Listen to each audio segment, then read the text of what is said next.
So this is the KhoodeelaarTV television channel, part A, which is timed at 2 minutes to midnight. That is 23:58 hours GMT on Friday, the 19th of November 2021. So we shall be going into, of course, Saturday the 20th of November during the main duration of this program. And what we are going to do is to focus on the issue of racism, which we assert racism dominates Little England, racism dominates the, within quotes, United Kingdom, and racism dominates every part of the behavior of those holding public positions and those who are employed by the various agencies in the name of the public. So we shall be going into that. And the topical reference, of course, is with the series of statements that Azim Rafiq, the Yorkshire County Cricket Club team leader, formerly, has been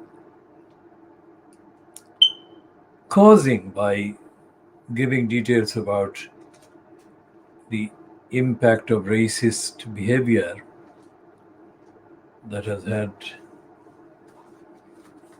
he has had to endure and is continuing to endure. Now, in this edition, this is the kind of fortnightly private lie, which is dated the 12th of November up to the 25th of November, and this issue number 1560. Shall come to the details of these.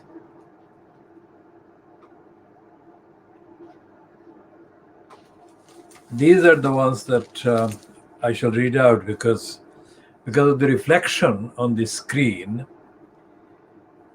The letters are not legible. So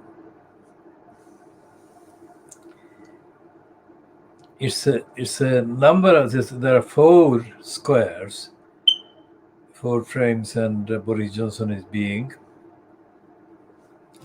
ridiculed in the 4 frames. We shall be talking about those, not necessarily reading them, but talking about those. And we just start by looking at the kind of front pages of Friday's Fleet Street. And almost all of them are running this item about Azim Rafiq allegedly apologizing for racial slur that he reportedly had made 10 years ago. Now that's Azim Rafiq. That's the Beaverbrook Daily Suppress, and the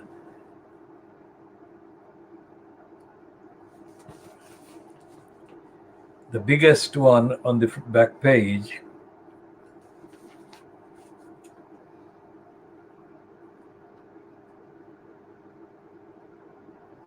that is having the impact of kind of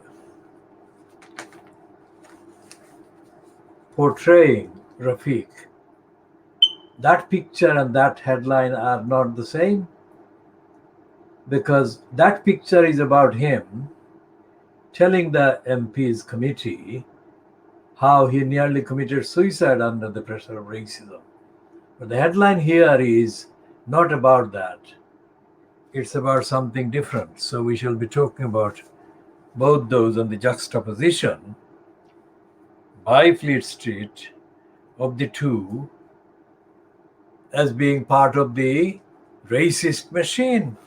And this is the daily bribing Boris Johnson graph.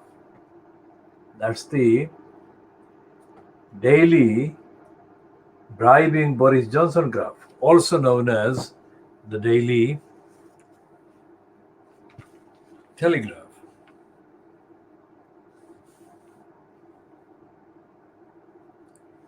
So where is the Sun running this one, placing this alleged regret by Azim Rafiq?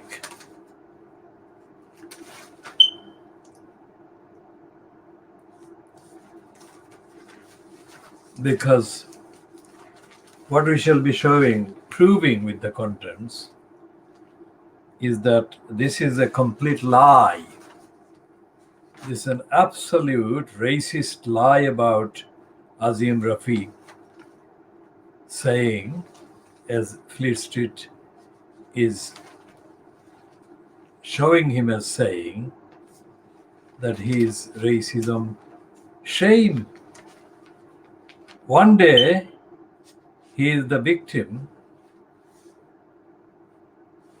of racism in Yorkshire, and the next day he is the perpetrator of racism. That cannot be right. And that's what we shall be examining, diagnosing all of these. And this is the one about another racist apologizing. What will happen is that the claim that Azim Rafiq is admitting, according to the papers on Friday, admitting that he was himself guilty of racism, it will be exposed as a racist plot to undermine the impact of Azim Rafiq's comprehensive expose of racism at Yorkshire County Cricket Club. Now we shall be talking about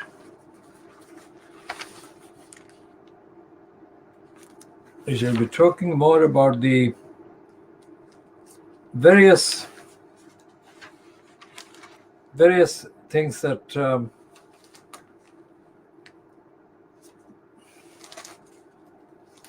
are dominating the rest of the main spaces in the Fleet Street papers on Friday, 19th of November 2021, is a complete, unbelievable, corrupt promotion of HS2.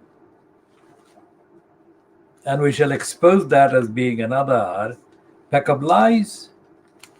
And we shall expose that as being giving Johnson credit for something that he doesn't deserve any credit for at all, because the HS2, the extension to Leeds, that is the kind of tag which is being used by Fleet Street and big business agenda pushers through Fleet Street. HS2 is nothing to do with Boris Johnson. I repeat, HS2 was confected by the Tony Blair. Tony Blair fronted so-called Labour Party regime, and it predates predates Johnson's appearance in the House of Commons after he became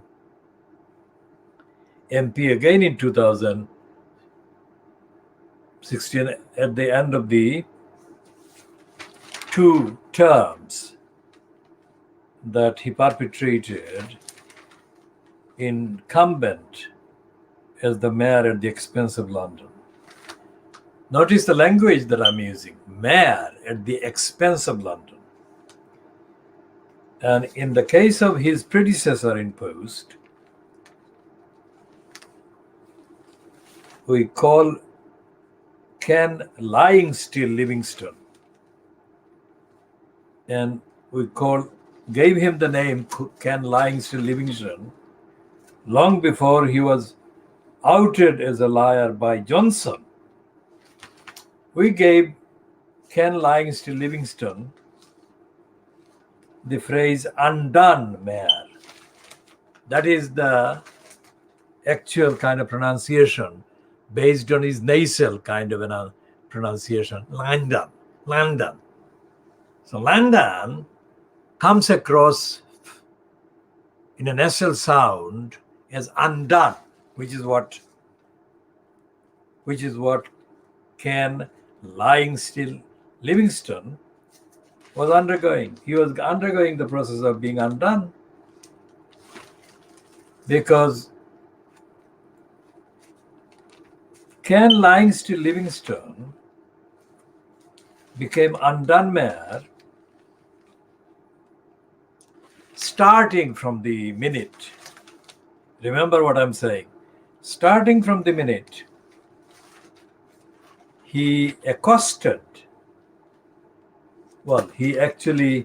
was asked a question by Oliver Feingold.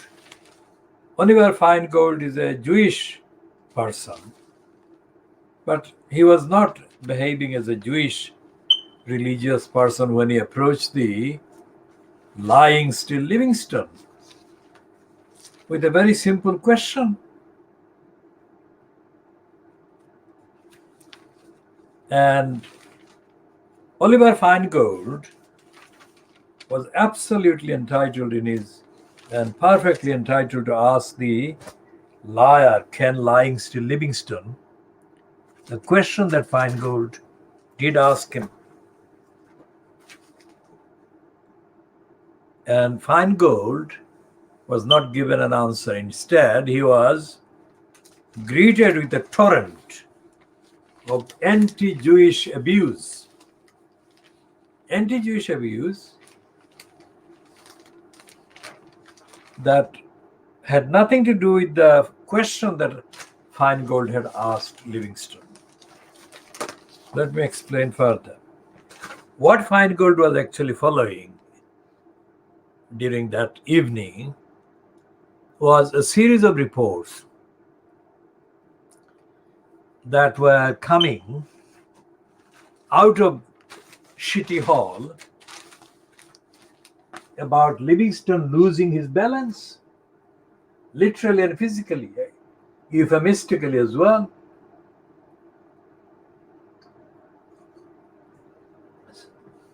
So Ken Lying Still Livingstone had no right to invoke the reporter's religious background, let alone kind of imply that that is Oliver Feingold's question about the political situation at County Hall was comparable to any scenario that took place and could be based on the events of Nazi Germany. Instead of answering the question that Oliver Feingold had asked him, Ken Lying Still Livingstone insulted Feingold by comparing him with a Nazi guard. I mean, it is preposterous, it's bizarre, it's illogical, it's stupid.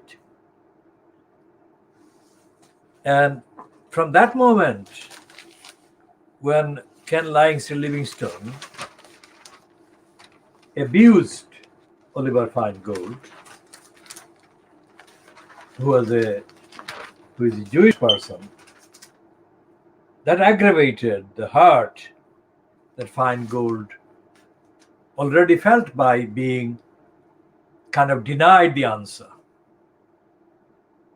by Ken Livingstone.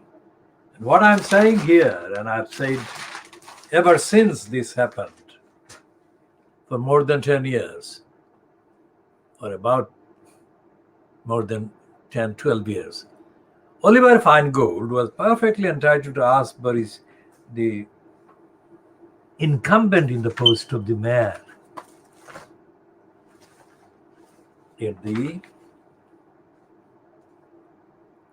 and the question was, what was going on? And Ken Livingstone didn't have to answer the question if he didn't want to answer the question. But he had no right to launch an anti-Jewish kind of attack on the questioner.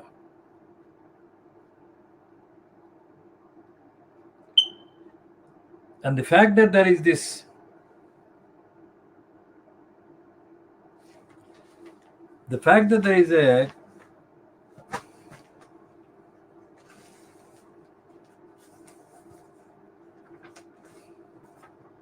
any suggestion that Feingold's questioning of Ken Livingstone could be stretched back to a distorted scenario about the Germans attacking the Jews, and Feingold, being a Jew himself, being somehow implicated as a Nazi supporter, or as a supporter of the side that was oppressing the Jewish people. I mean, you could not distort any further anything like that. So that's Ken Livingstone starting to go down. Ken Livingstone went down and he didn't recover in the court of public opinion.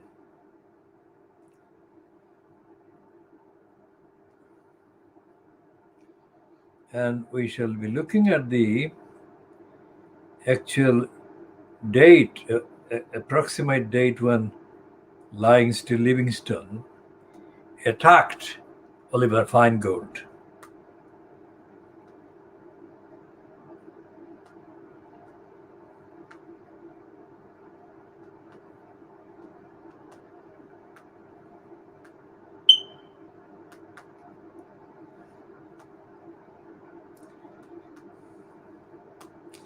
So this is the date. So it's more than 10 years. It's February 2006. What a phenomenally important date that is. This is the transcript of the conversation.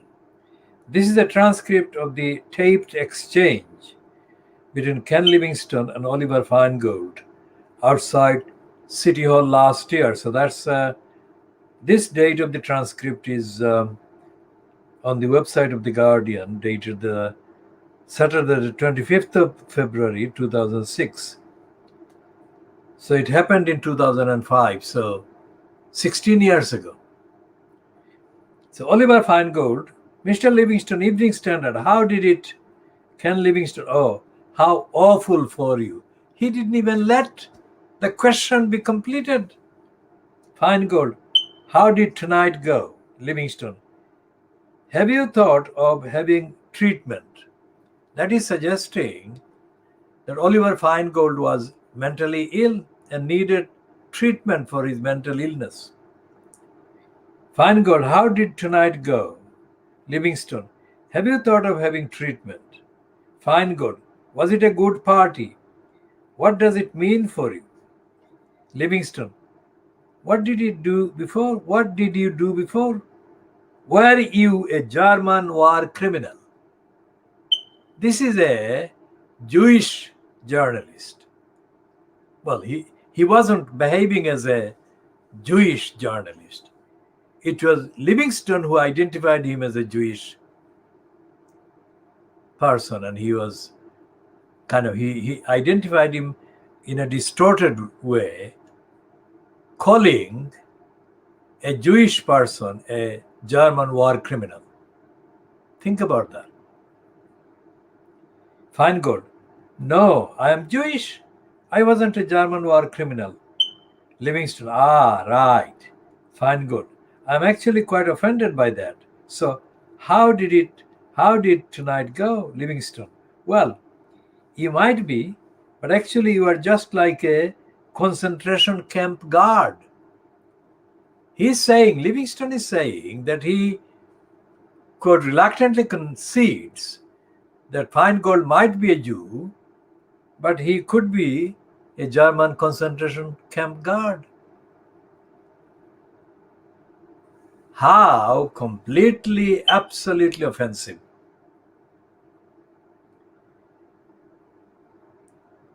You are just doing it because you are paid to earn you. Now, asking Ken Livingstone, how did the party go? How can that equate Feingold being paid to do some nasty fascist murderous work?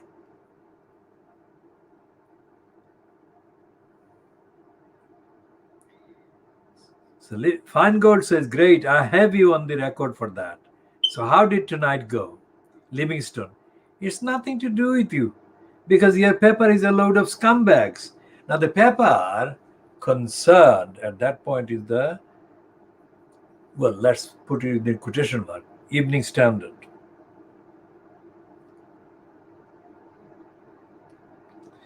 And then Feingold says, how did tonight go? And Livingstone says, it's reactionary bigots. Feingold: I'm a journalist. I'm doing my job. Livingstone: and who supported fascism?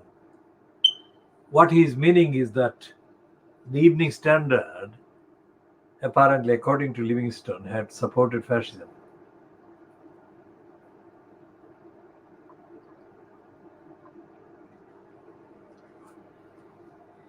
Now,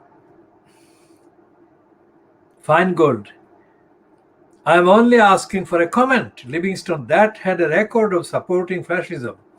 And Livingstone is still continuing, denying the response that Feingold deserved and continuing on his, that is Livingstone's, claim about the Evening Standard, which supported fascism.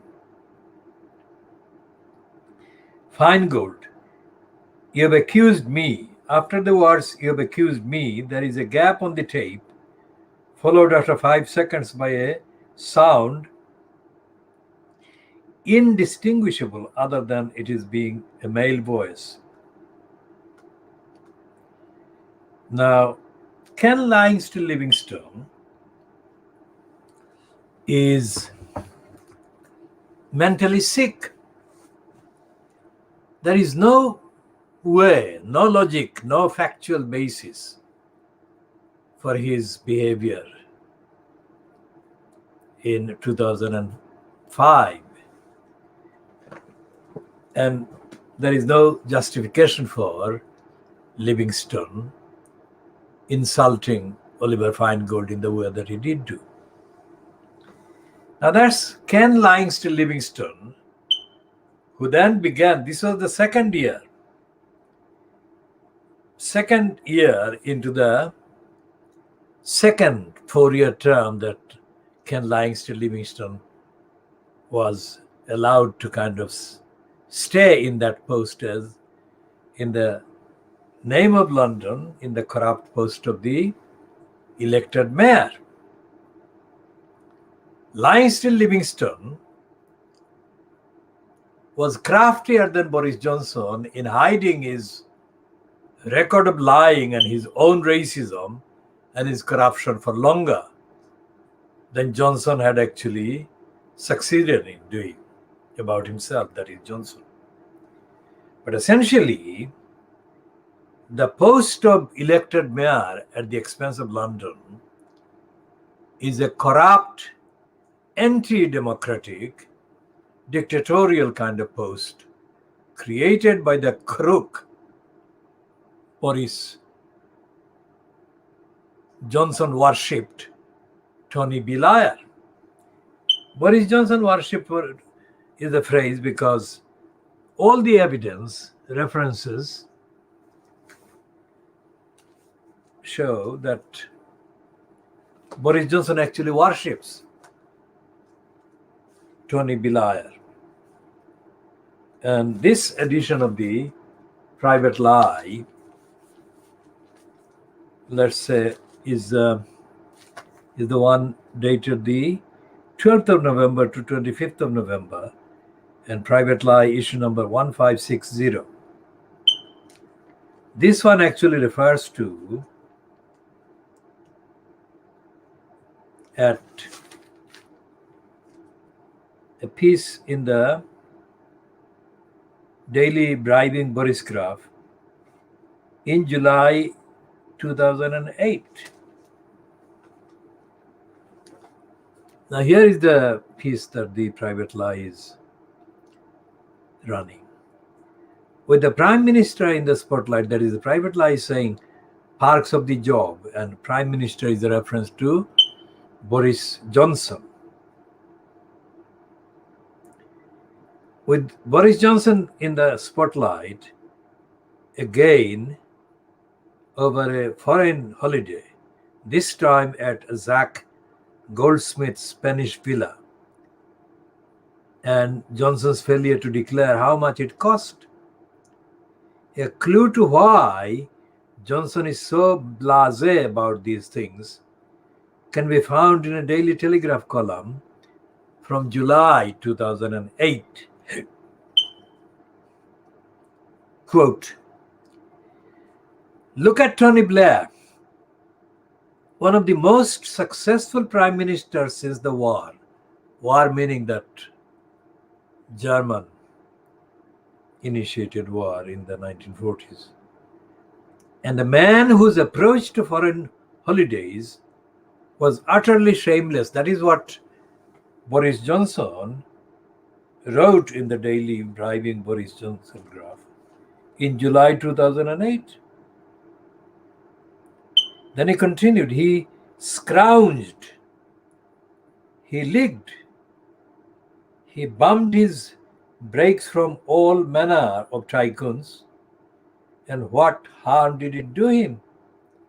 If anything, the electorate seems rather to have approved of his determination to get the best deal for himself and his family in Barbados, the Seychelles, and of course in the Tuscan palazzo of Count Girolamo Strozzi.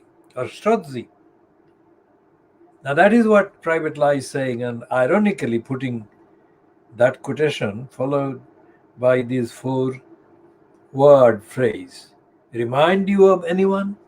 What he's saying in Private Lie is that Johnson is imitating Tony Blair in all the corruption, sleaze, etc., etc. Now, since that particular item was published, Johnson has now admitted, reluctantly of course, admitted and is declared the kind of hospitality that he received from Zach Goldsmith. We shall come back to the Goldsmith name later in this edition because there are 2 other items in the same edition of Private Lie that refer to Jemima Goldsmith, to Imran Khan, and they claim in their particular piece about Imran Khan that Imran Khan was given a special kind of invitation by Boris Johnson. That is what Private Lie is saying. To attend the not G26, but COP26 at Glasgow and have a face-to-face personal engagement with Johnson himself.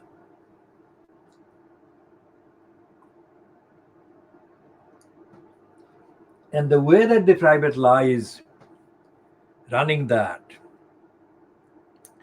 makes Johnson come across as a saint, somebody that the likes of Imran Khan should be, according to the Private Lie, grateful and in being invited to meet. That's the racist attitude of Private Lie.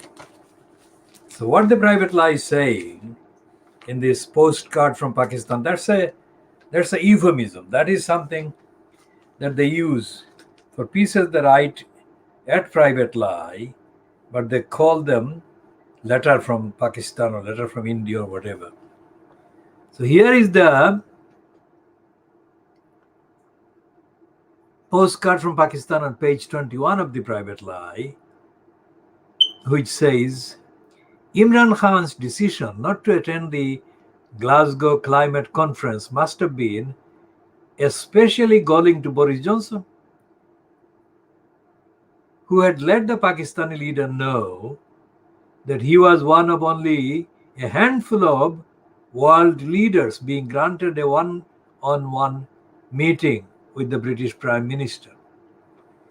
The second paragraph reads, the reason for Imran Khan's absence may be too bizarre, however, for Foreign Office officials to believe, because our famous cricketer, that is supposed to be a statement by a Pakistani in the postcard from Pakistan, which is absolutely bogus, made up. So it says, our famous cricketer turned playboy turned politician has had yet another transformation, meaning that Imran Khan has been undergoing various transformations. He is now the dedicated follower of Bushra Bibi, a Sufi spiritualist. Now there's a picture of Imran Khan sitting on a separate chair, next to a woman who is disclosed to be exposed as Bushra Bibi.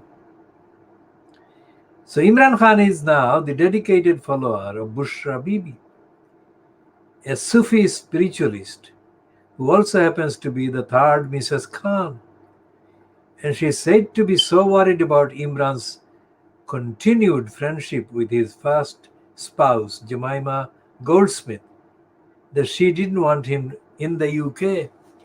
So that is a statement that contradicts all the other reports and accounts, public reports and accounts about Jemima Khan and Imran Khan.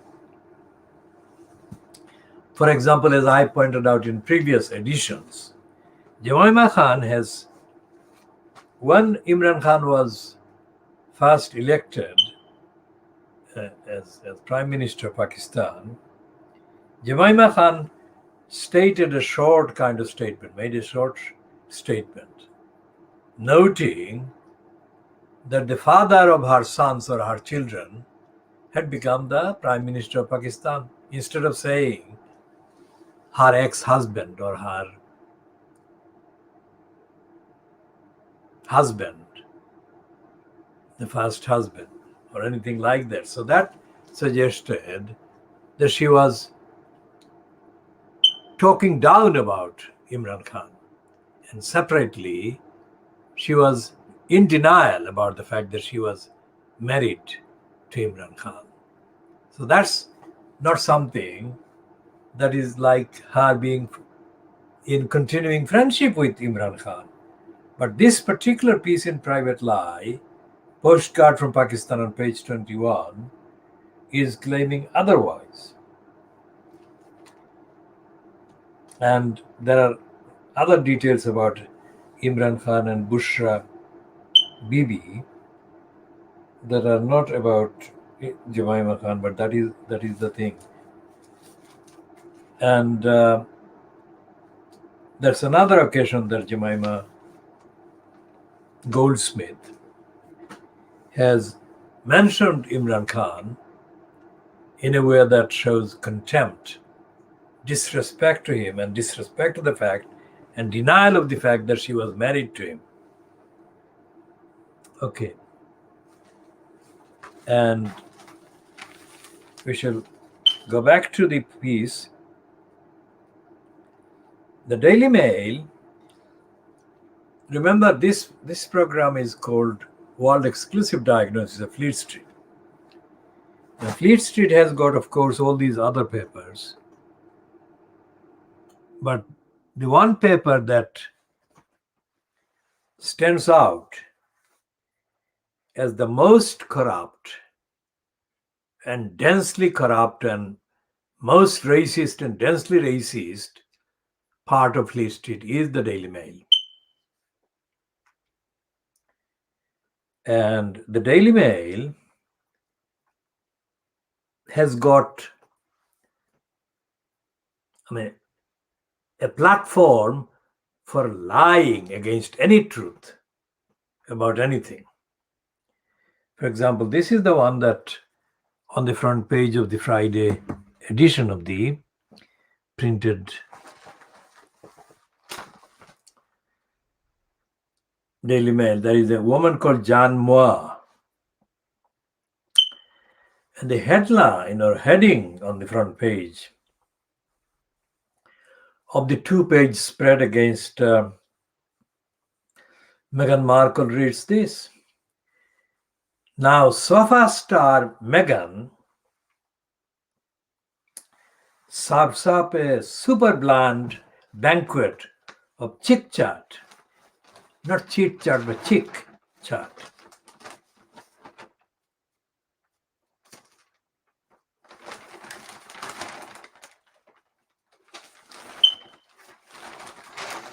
So that's the piece by Jan Moore, but the placing of that piece is done strategically to paint Kate Middleton as a fairy tale princess. And it's headed, Baby Katie is a cut above as she debuts her new do. And the opposite is, of course, a denunciation by Jan Moore of the opposite of Kate Middleton. This is the kind of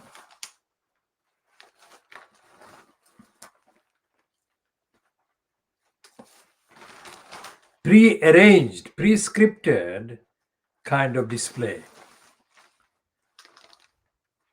Everything that Meghan Markle does has to be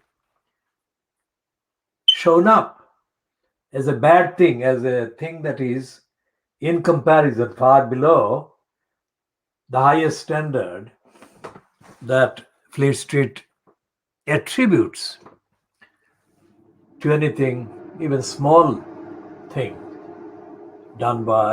allegedly done by Kate Middleton. Now, what will happen? Here is a diagnostic prediction. The endless promotion of Kate Middleton by Fleet Street, which is obsessed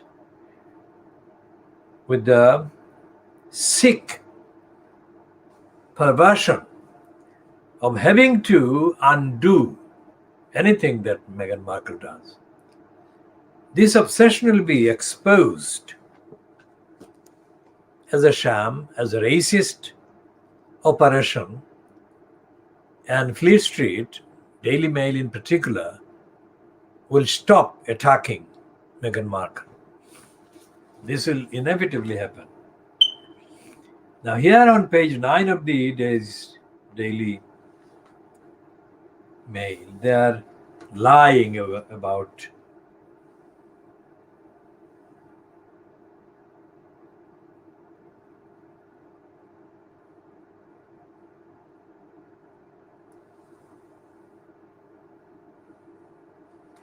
and there is a text that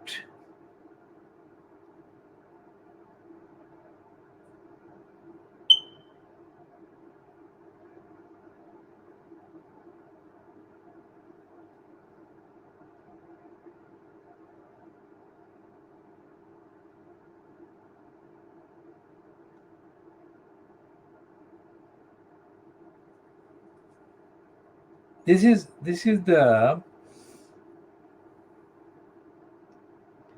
text that Azim Rafiq apparently exchanged with somebody called Atiq Zabid. There are 1, 2, 3, 4, 5, 6 lines. And Azim Rafiq apparently says in the third line about somebody they're talking about, ha ha ha, he is a Jew. And that's the only reference to a Jew. And secondly, there is a description of what Jews do. He says on the 5th line, how wrong is that? Only Jews do that sort of a whatever is, there is a incomplete word with the 3 asterisks.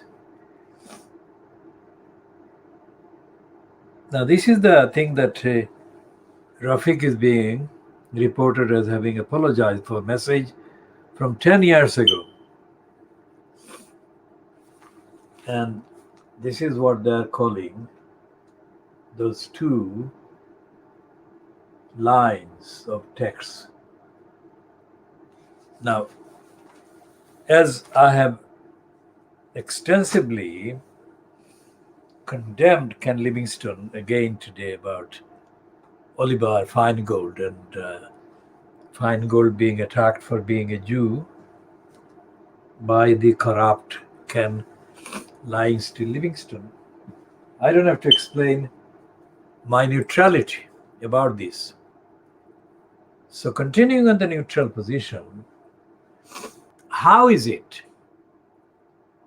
that Azim Rafiq has so swiftly been kind of caused to apologize, admit his tweet 10 years ago, and say sorry and admit that he is ashamed of himself? That is Azim Rafiq saying about his tweet about Jews or Jewish people 10 years ago. How many years has Azim Rafiq been trying to get the racists that have been attacking him, and the racists who nearly drove him to commit suicide before anyone took any notice? Contrast the two. And number 2 is there a machine ready for retaliation against any Muslim or any victim of racism who effectively gets a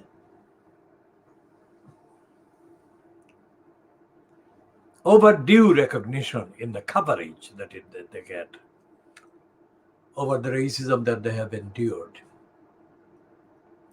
That as soon as that kind of coverage is established, someone posts a thing against that particular victim of racism, showing that particular victim to have themselves been, quote, anti-Semitic in the past. there is no way that anyone's faith or ethnicity should be used against them. And we totally condemn anyone who attacks the Jewish people or any other people based on the religion. But no other religion, no other faith appears to be brought into the fore. Every time somebody says something against racism effectively, what pops up is that this person did something, quote, anti-Semitic in the past. By no stretch of the imagination could what Azim Rafiq tweeted 10 years ago about Jewish people could begin to be comparable with the years of torment and murderous attacks on him and on his race and ethnicity by the racists in Yorkshire County Cricket Club. So that is what should be raised, and it should not be left to Azim Rafiq to challenge those who falsely try to justify the years of racism by mentioning, quote, anti-Semitism. It's not true. If there was any truth, if there was any evidential comparability, then that is a different matter, but it is not. It doesn't exist. So we shall be talking more about this device in due course in future parts, and we shall diagnose the Fleet Street racism. The other thing is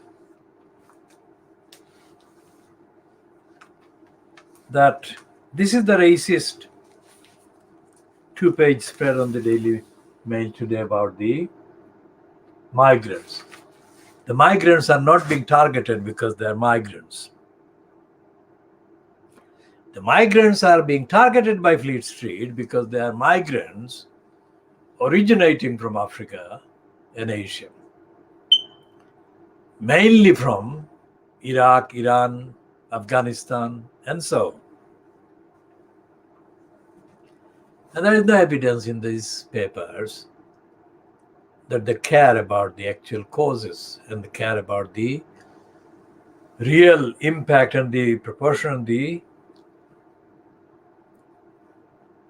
other implications. So we shall be talking about those in the next part. For the time being, we shall be putting an end to this part at this stage, which is just coming up to 10 minutes to 1 o'clock in the morning of Saturday, the 20th of November 2021.